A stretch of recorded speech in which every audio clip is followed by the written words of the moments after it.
haul, the hangar, finally gonna happen. So going live to show you. So my backdrop here is my piece of crap double wide trailer that I live in, and I'm showing you this for perspective. Okay, not because I'm proud of this or anything, but this is about 24 feet across.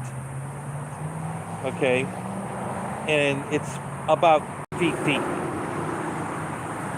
All right, so keep that in mind, that what I live in is 24 by 45, and the garage is now 40 by 60. So, Wild Bill, what's up? Good to see you, buddy. So here it is, man. It's happening. So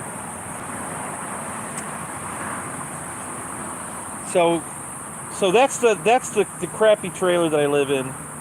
Like I said, it's 24 by 45. And now let me show you. I think I can switch cameras by swiping this. Let's do that. See if that works. No, maybe there's a button to push. Yep, here it is. All right, so let me swap the camera. Let's see how that works.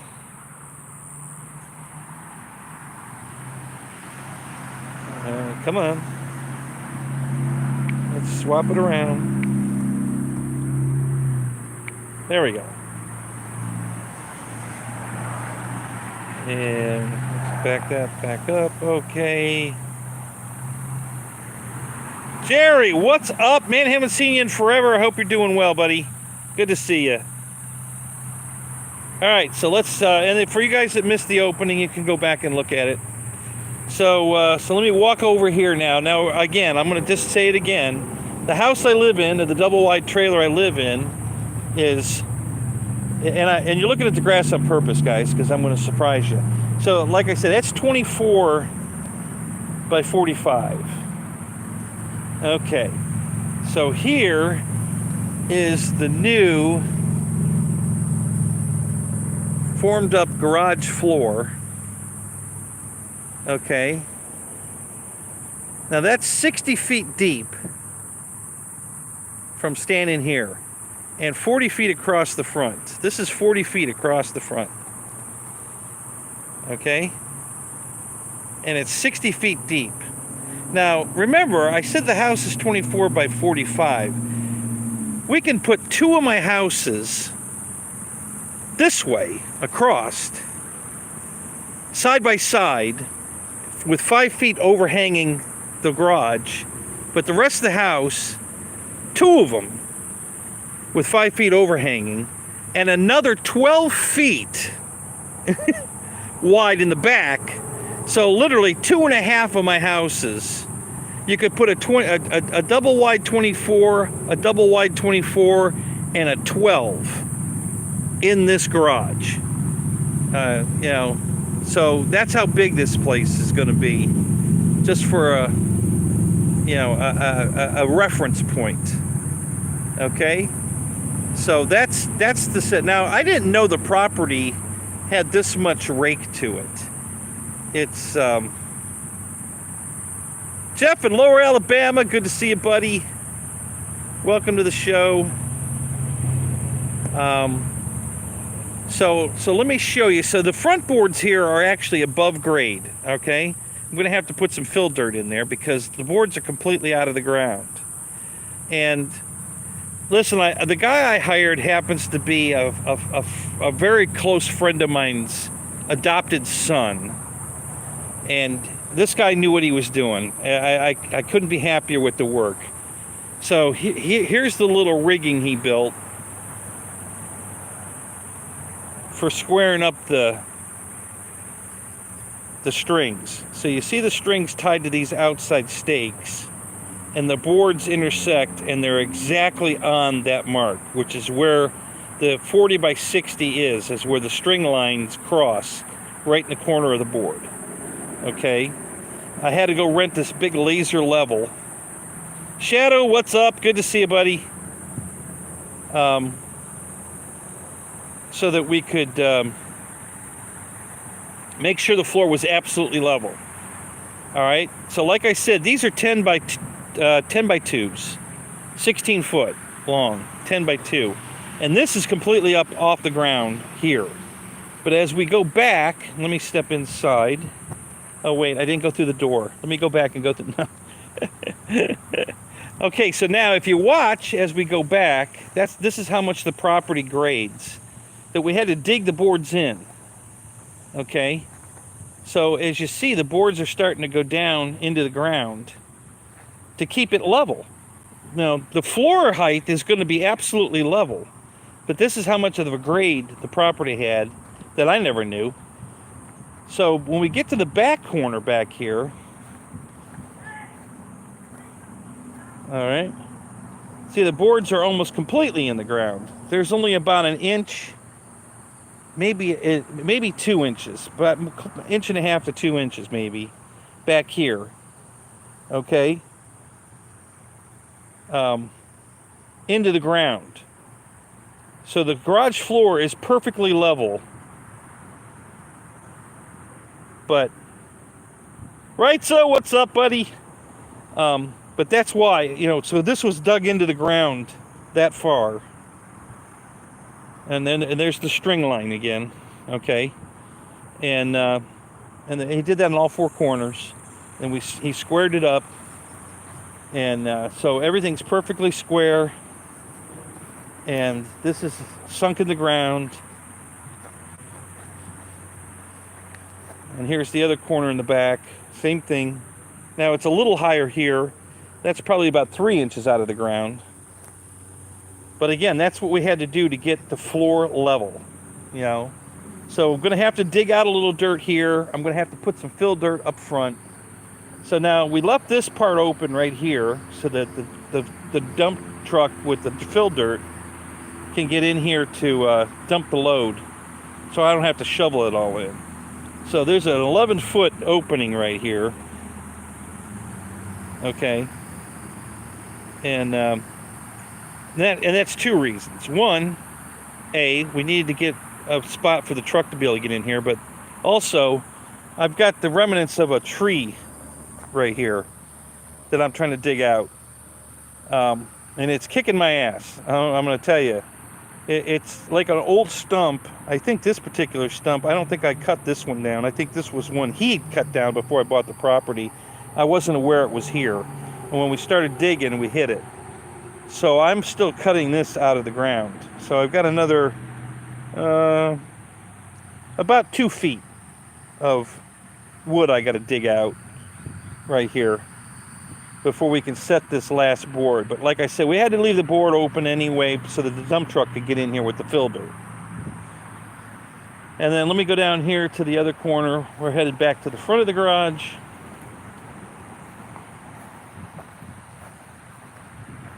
And here's our strings again. And like I said, it's done like this so the strings intersect and the board is right in line with the strings for an exact 40 by 60, exactly squared. Very happy with the job this guy did.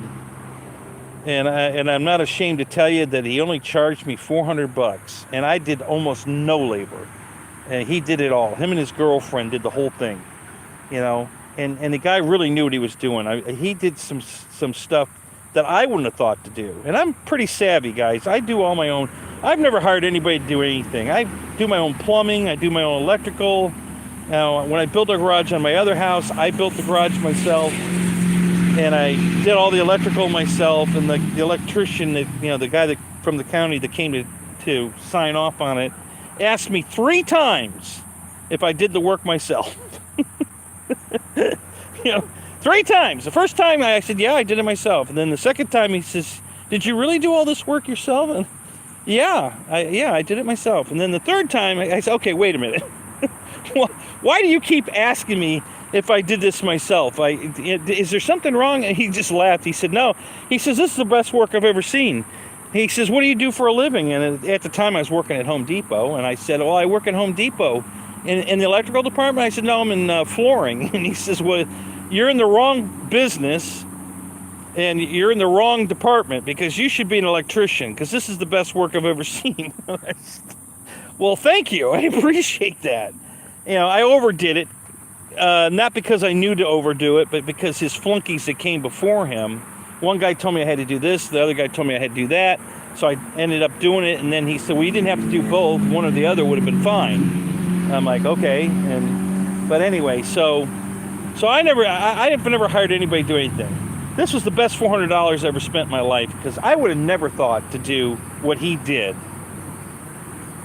setting these boards, you know, and you know, we've got more verticals and then the kickers, so I've got a boatload more stakes that we have to install.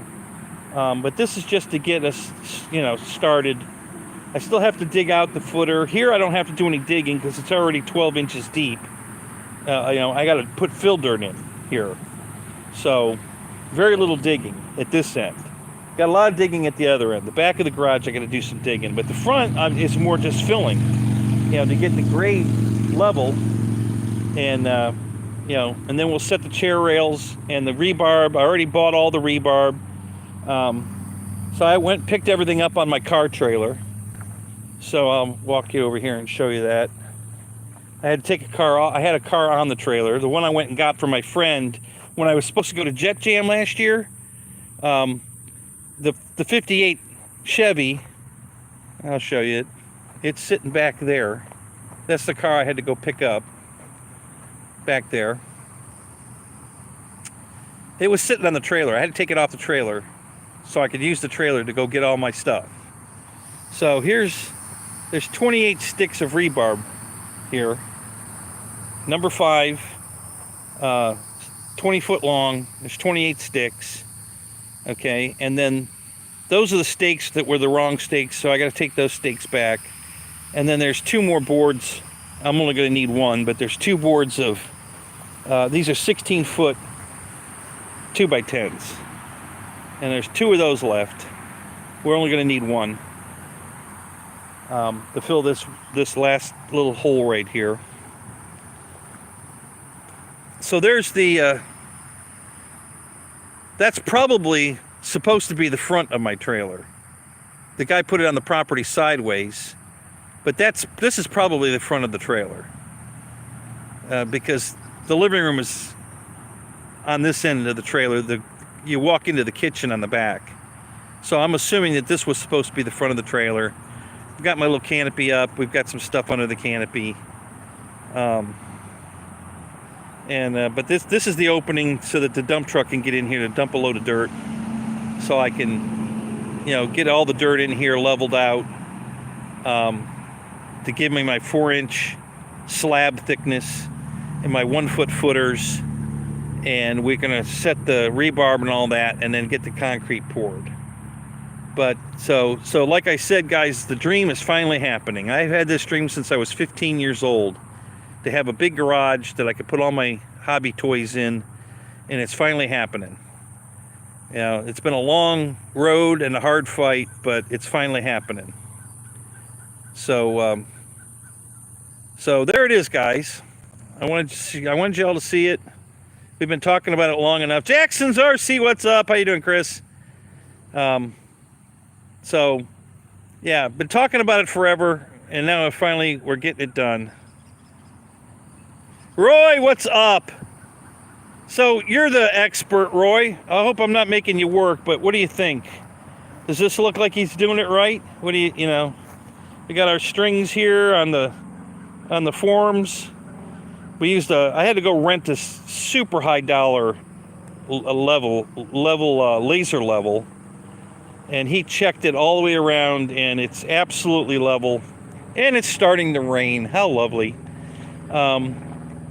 And everything's square, and I was very impressed with the job the guy did. He really did a good job. You know, like I said, he did stuff I would never have thought to do. And I'm pretty savvy at this crap, and you know, some of the tricks he did impressed the shit out of me. So I was very impressed with the work the guy did. He only charged me $400, and he did it all. I did so little of this labor. Basically, I held a string twice. And then I've been digging out this tree root, this what's left of a tree here in the footer there, so we can get this last board set. But like I said, we need the board out anyway so the dump truck can get in. But all the rest of it's done, and him and his girlfriend did the whole thing. And they did it for $400. You know, they were here all day yesterday. They didn't leave here till about, they came at 7:30 in the morning. They did leave for a couple hours in the middle of the day because it was too hot to work out here. Let me get in this. It's raining enough that I don't want my phone getting wet, so I'm under my canopy now. And now it's coming down. You can probably hear it on the canopy.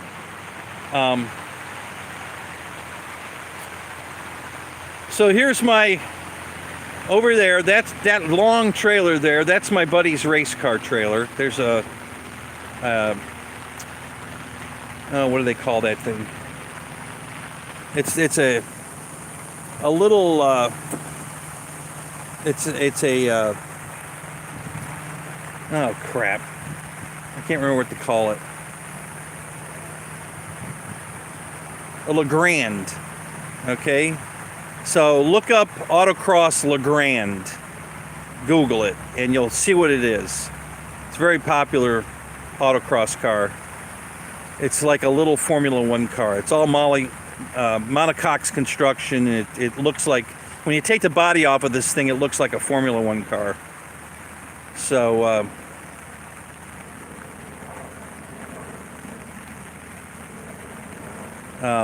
so that's in that trailer.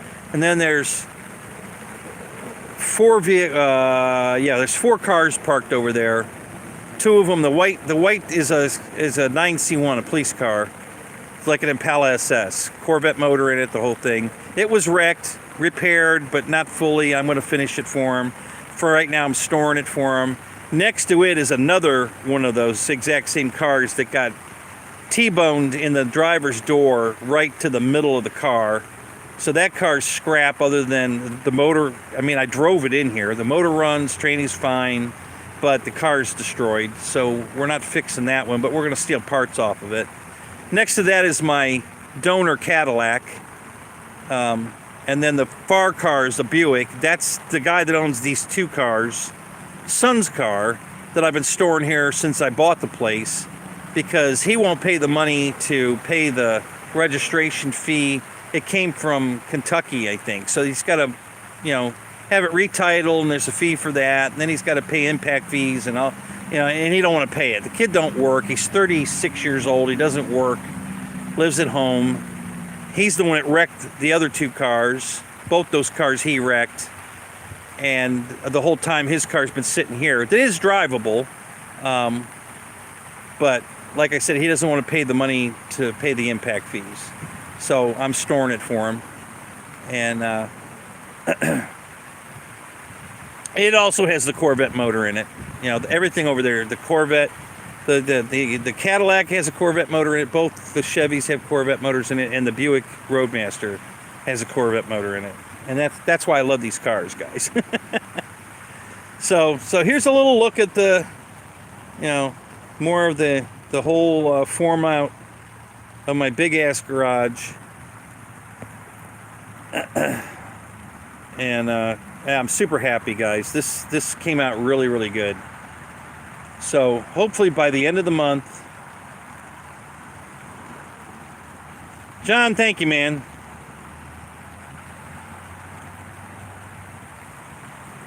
Yeah, we got to make Mama happy. Yep. So I don't know how many of you guys have ever done this live thing like this, but it's very hard to read the comments because they fade out. You got to keep touching the screen to bring them back so you can read them, and they scroll up faster than you can keep with them. But I'm trying. So 200, hey, thank you, man. Looks good, thank you. So yeah, so we're farther along than I've ever been ever in my life, and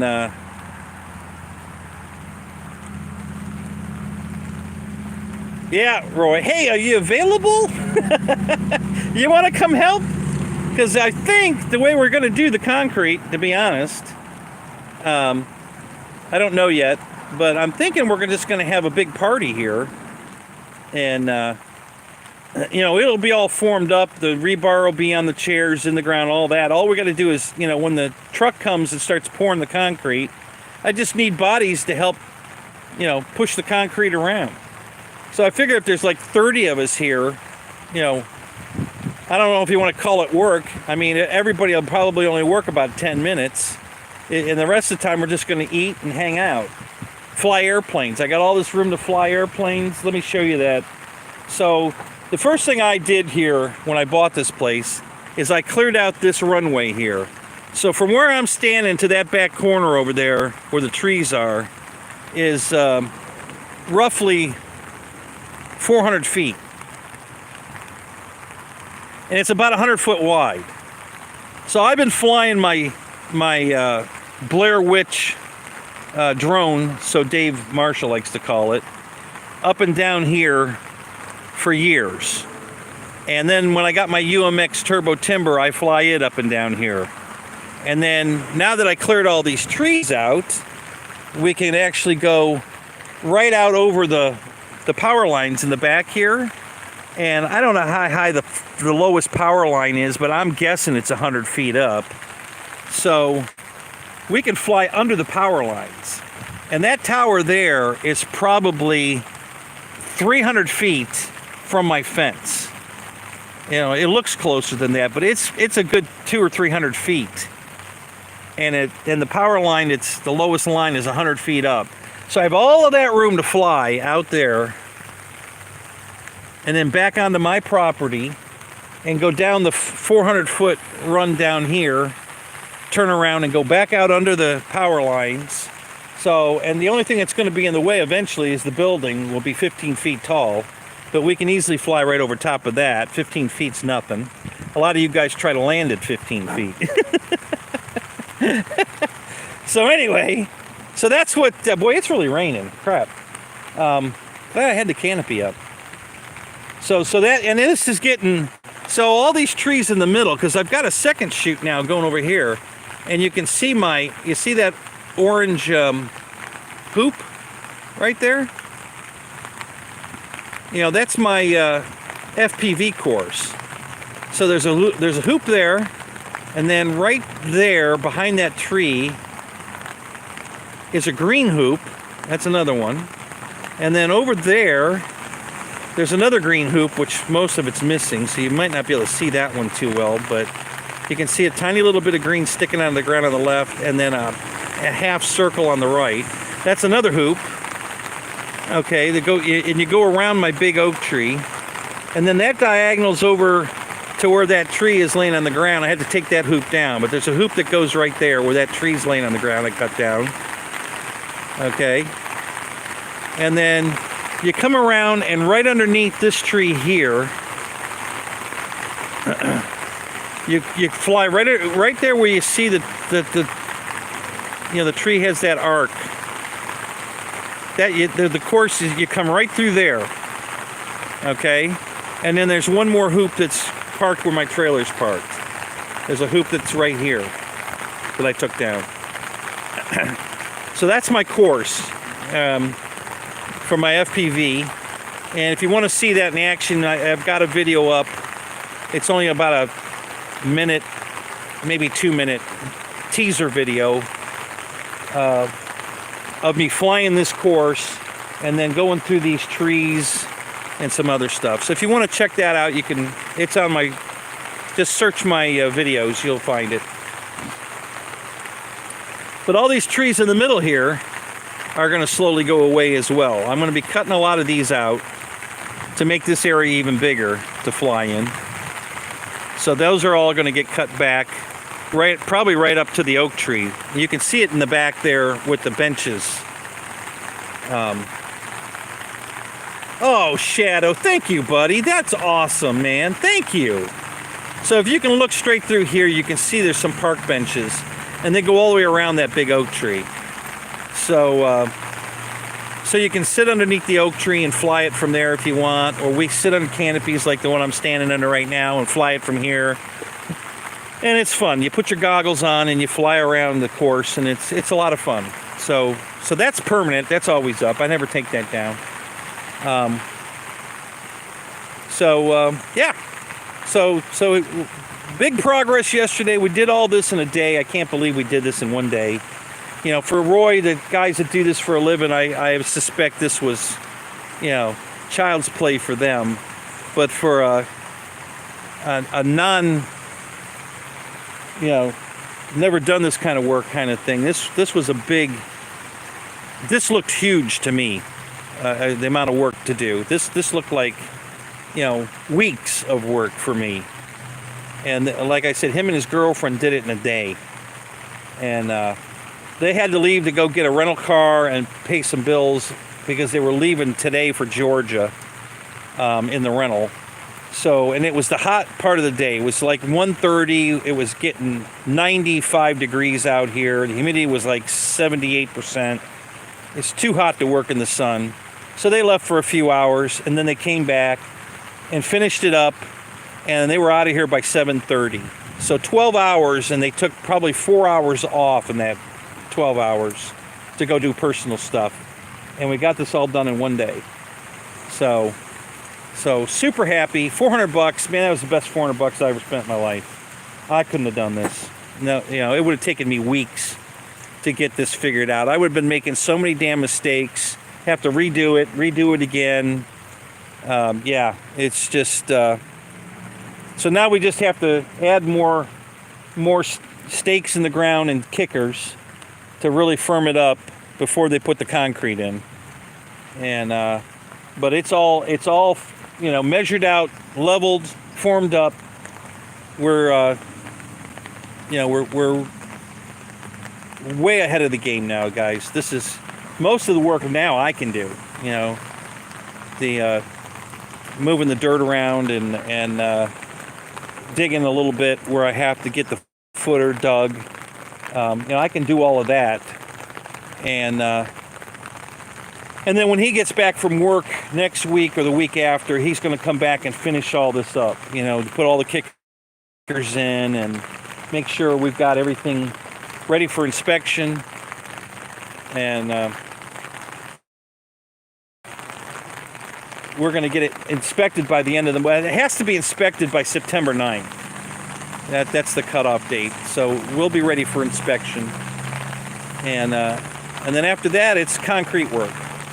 And like I said, I don't know yet, but I'm thinking if we just had a big work party, I'll be cooking food all day, steaks and ribs and all kinds of stuff. And if 30 or 40 guys show up to hang out with their cars and their planes and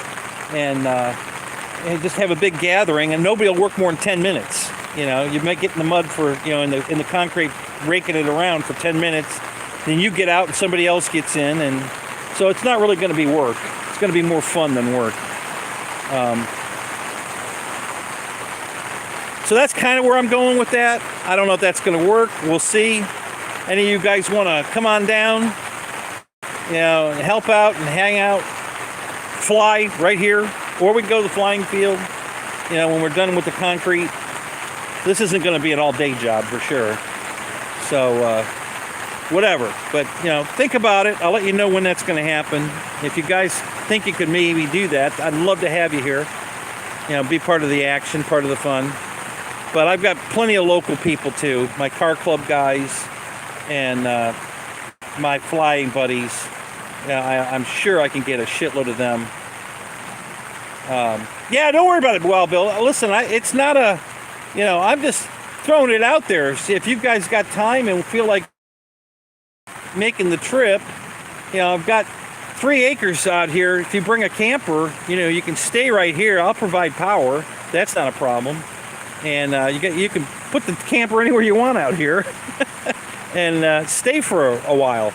And, you know, so if that's something you guys can do and want to do, can work that into your schedule and you want to make it happen, great. And if you're not a problem at all. Like I said, I've got a shitload of local friends I think I can make do with. I think I can make this happen. And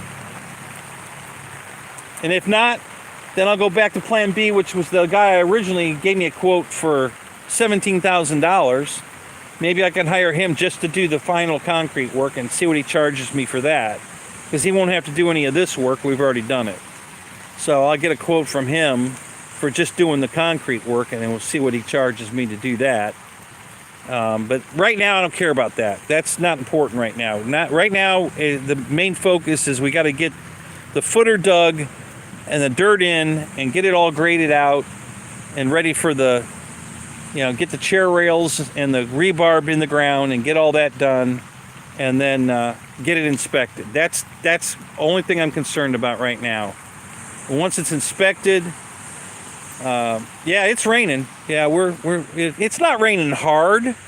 I mean, you're gonna get wet if you stand out in it, but it's not raining really hard. But yeah, it's raining. So I'm underneath my canopy because the phone was getting wet and I don't want the phone to die. So I got under the canopy just to get out of the rain for the phone. Actually it's stopping now. It's almost completely stopped. There's this very, very misty, light misty rain right now that's kind of going away. So so there it is, guys.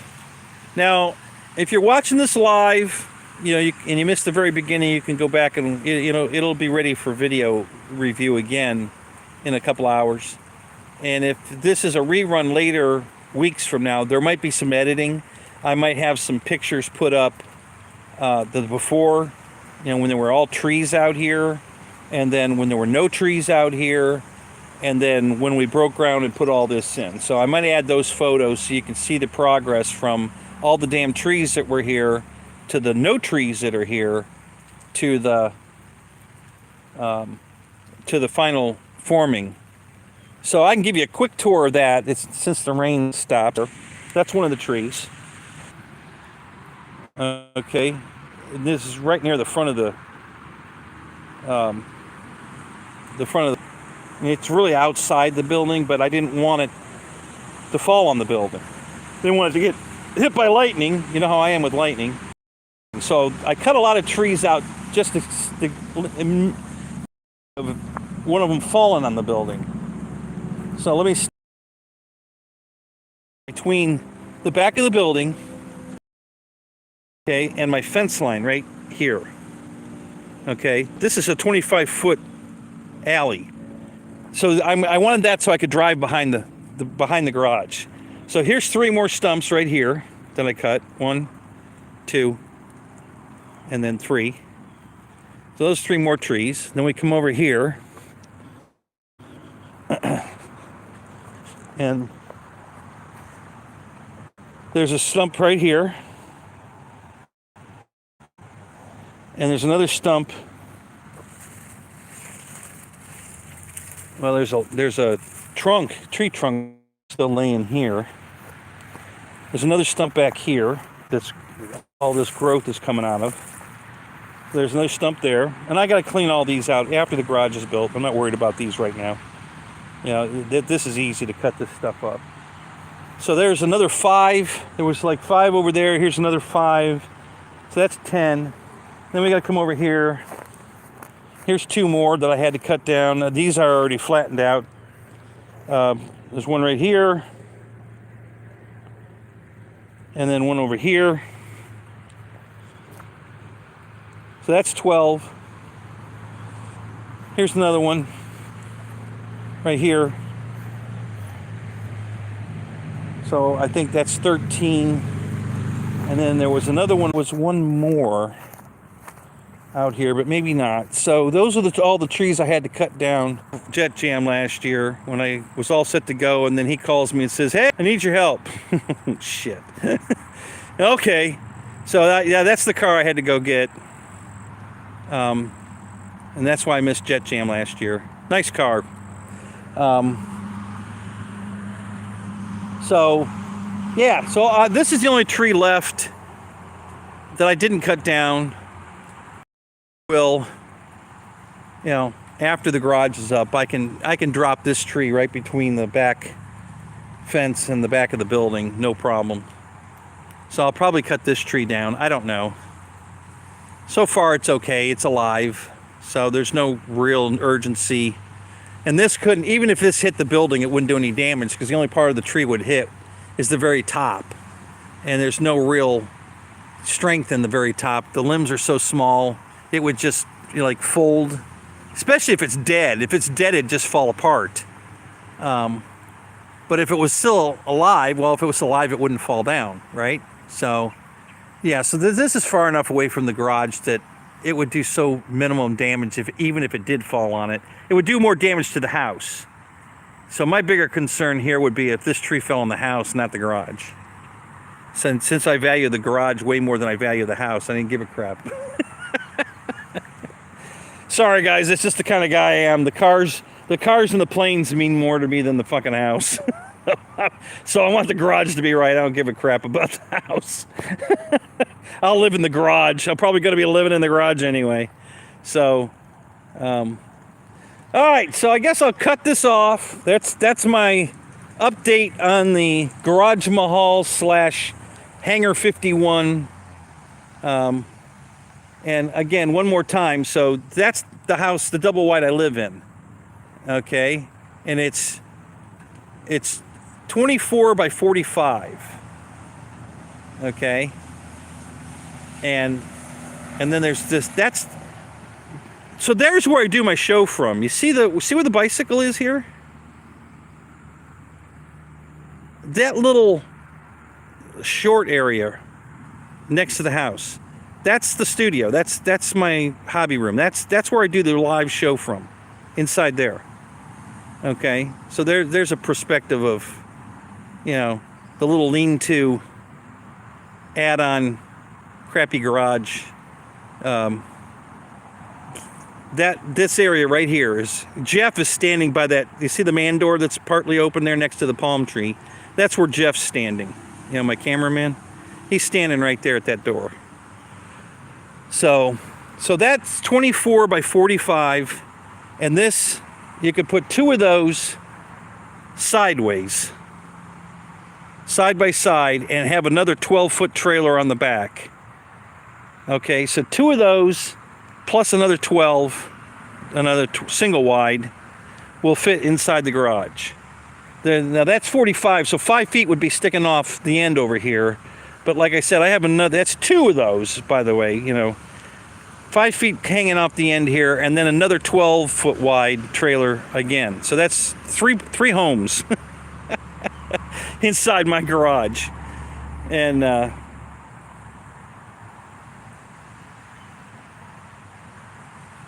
yeah, hurricane might knock it down, but this is hurricane rated. I mean, I did it right, guys. This is a steel building that meets all the hurricane code for Florida.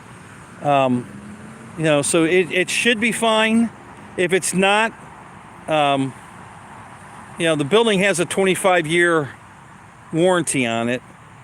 So if a hurricane knocks it down in those 25 years, they're going to put another one up, because that's what their guarantee is, that it's for 25 years, it's not going to fall down from workmanship or, defect.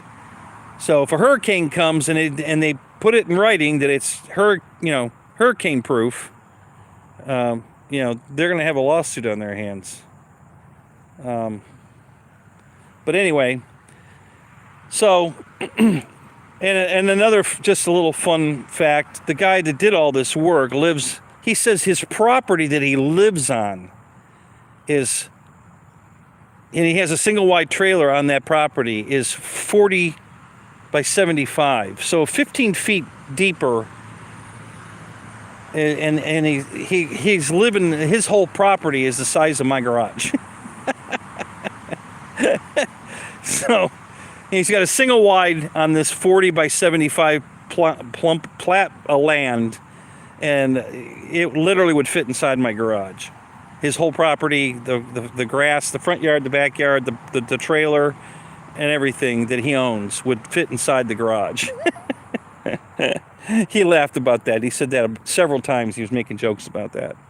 So here we are again. This is the very back. Looking across the road, you see the traffic going by, and the school is straight across. That's where the school is, that was never supposed to reopen. And 6 months after I bought the property, they reopened. Well, they started working on the school, and then a year after that, they reopened the school. So I wasn't very happy about that, because I really didn't want to live across the street from a school that was open, When I bought the property, they said there was no chance they were ever going to reopen the school because it was going to cost too much money to get all the asbestos out of it, because it's very old, and get it all up to code, and they're just not going to do it. And then 6 months after that, they decide that, you know what, I think we are going to do it.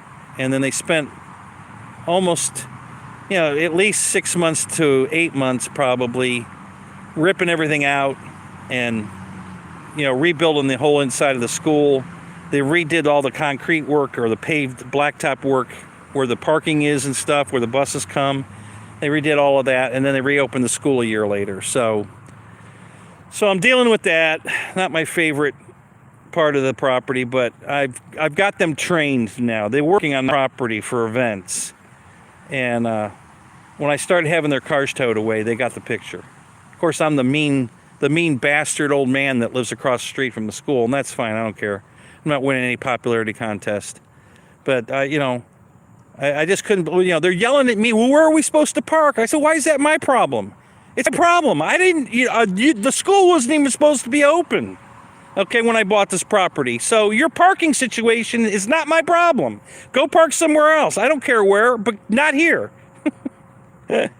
So, and they all think I'm a mean bastard because I don't want them parking on my property for free.